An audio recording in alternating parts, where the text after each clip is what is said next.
Hello kabadis! Today po, magluluto po tayo ng chicken fries. Bale, ito po yung mga ingredients na kailangan. Chicken breast po, bale hiniwa-hiwa ko na po siya ng pahaba at manipis. At pinatuyo ko na rin po siya sa kitchen towel. Then, corn flour at crispy fry po. Tara, let's magluto na po tayo. Bali, nagmix na po ako dito ng 2 tablespoon ng corn flour at 2 tablespoon po ng crispy fry. Magko-coat na po tayo.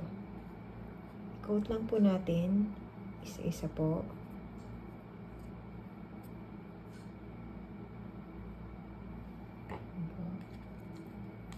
Hanggang maubos po lahat.